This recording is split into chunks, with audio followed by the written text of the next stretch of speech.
Welcome back to 101 East. This week we are asking the question, if the government of the Philippines could have done more ahead of the two devastating storms that struck there recently. Well, I'm joined now by the Defence Minister, Gilberto Teodoro. He is also the head of the National Disaster Coordinating Council. Mr. Teodoro, thanks for joining us.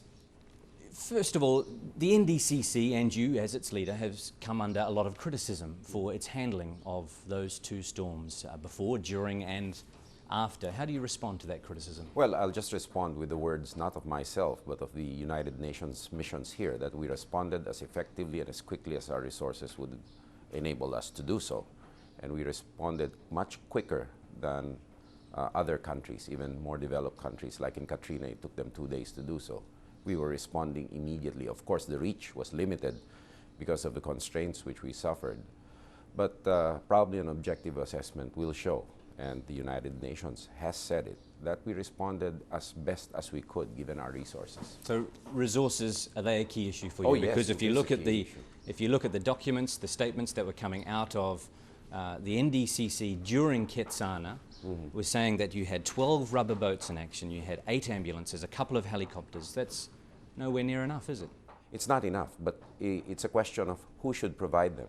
The local government units, who are the primary responders, the national government, and if we talk about the national government, which agency? The only agency under my direct supervision is the Armed Forces of the Philippines. And buying rubber boats is not part of our capability upgrade and modernization plan. You talk about a rubber boat, that means one less radio, one less other device for our primary mission, which is to move, shoot, and communicate. Well, you're talking very much now about the rescue operation, the relief operation afterwards, but what about beforehand? Because you've been criticised as well for what went on in the days leading up to when Ketsana in particular struck. Pagasa, your government weather agency, warned you 2 days before that storm that there could be flash flooding and landslides. Why did it take you so long to prepare? No, we warned the local government units also. The NDCC is merely a clearinghouse. We gave appropriate communications to the provincial, the municipal, and the city disaster coordinating councils who are supposed to act on that information. So is this a logistic problem? It seems to be that this is very cumbersome. Right. You're blaming other government agencies, but you are a senior person within your government. Someone has to take responsibility. Oh yeah, and I take full responsibility for everything, and I have not been shirking from that in the past, how many months? That's 34 months of continuous work. And I will not shirk from that, although the criticism must be based on objective facts. Your president, Gloria Arroyo, said that this was a once-in-a-lifetime event, but talking about Ketsana and the amount of rainfall that it produced, and no one would deny that it was a severe storm. However, you get on average 19 or 20 serious storms per year. So why is this country, this government, not more prepared for these disasters? Well, with Ketsana, it's an extraordinary event. Even scientists will tell you that. In other areas, you know, we have seen right now a shift in the pattern of storms, where areas we have prepared for, which is the eastern seaboard of the Visayas and Mindanao, are getting less frequent storms but more continuous rain right now. And the storms have shifted. For example, the dumping of that amount of rain in Metro Manila was totally unexpected. But no doubt also your government has pointed the finger, and you're kind of hinting at it there, of global warming, changing these storms. Oh yeah, we feel the effects every day. For the first time in my whole life, I've heard of deaths from tornadoes in this country. But isn't that skirting the issue a little bit, sir? Because no, it is precisely the issue. It's precisely the issue of capacity building in the part of the national government and the local governments to deal with whatever challenges, whether they are routine weather disturbances or global warming. There is also the fact that areas get more heavily populated, particularly urban areas, and you have the specter of having people in vulnerable areas. But what I mean by skirting the issue is that you have been getting storms for a long time now. You've been getting typhoons. Yes, they may be getting more frequent, they may be changing their patterns, they may be getting more severe, but you've been getting storms for 100 years, as you say. So why are you not prepared? Why do you not have these systems in place now?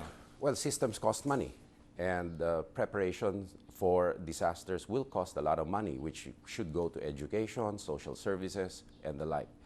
Our resource base is really limited in this extent.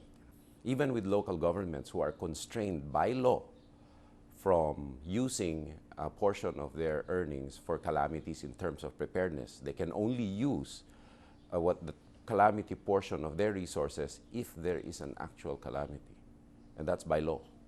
Well, the NDCC itself, the organisation, the branch of the government that you are in charge of, isn't that part of the problem? Because this is an ad hoc organisation that comes together only when there is a disaster. So why is there not? No, it doesn't group only when there is a disaster, but in effect it does, because of the fact that it is merely a council of line ministers or line secretaries. It was a creation during the Marcos era, where the Secretary of National Defense had vast powers, even over the local police forces. Now with the advent of the 1987 Constitution, with devolution, with enhanced local autonomy, the decree stands out like a sore thumb. But you need someone in charge. In times of disaster, you need to be the man in charge, and you need to have more power than the local authorities and the police. Not merely power, but now we see resources too, to enable us to deal with it. And that's why there are pending bills right now in Congress to create a new disaster risk management agency. And so will that have its own budget, and it will prepare for storms? Yes.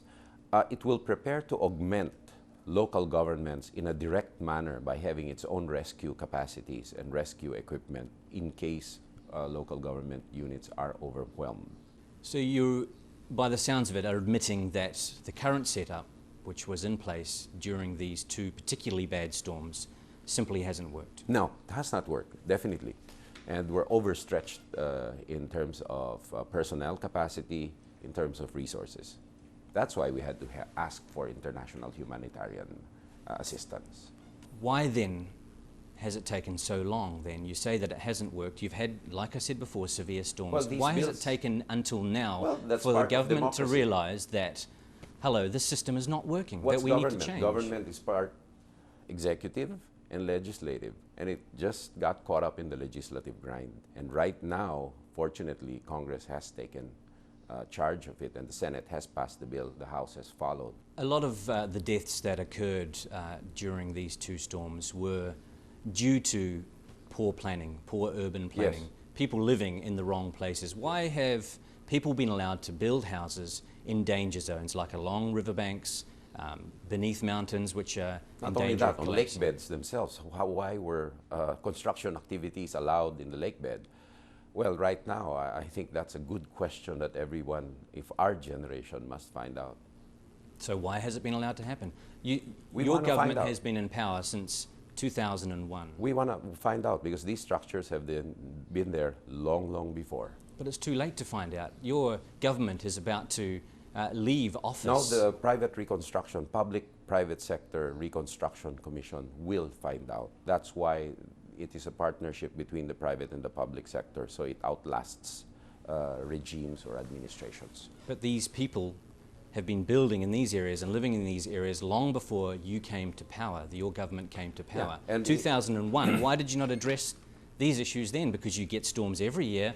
These people were always going to be in danger living in these places. It's not an easy issue to address. Even the most insignificant of a shanty over a vulnerable area takes years of legal procedures to get them out. You have to find adequate relocation sites and the like. And then normally it's kind of a messy endeavor, physically and legally. But right now we have the opportunity to do that, since these people are now in evacuation centers. We are not allowing them to return. And we're jump-starting with the assistance of the private sector to find adequate relocation sites with adequate livelihood opportunities for them. You've talked a lot about money. The President, Gloria Arroyo, has been criticised for her travel expenditure, for example, and dipping into contingency funds.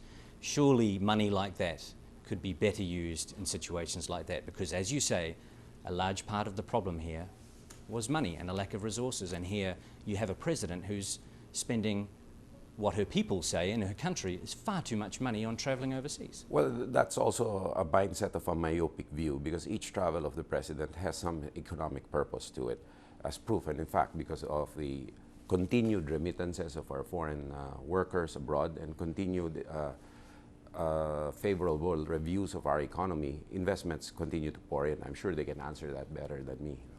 You've declared that you are running for the presidency when the elections are held next year. So now is your chance to say what could be done better. You've got to come up with something because your approval ratings are extremely low at the moment. This disaster, well, these two disasters. To be seen, Well, at the moment, sir, they're 4%. There's still 7 months. But do you see that as an indication or a reflection on how the people, No, the it's Filipino a reflection people, on the part that I just started late. do you see that as a reflection of how the Filipino people think you have handled these disasters? No. You don't see this as being the because end my of your approval campaign? rating went up 4 times after that incident, from 0.6 to 4%. It's modest, but it went up. Gilberto Teodoro, thanks for joining us. Thank you. That's all for this edition of 101 East. From me and the team, thanks for watching.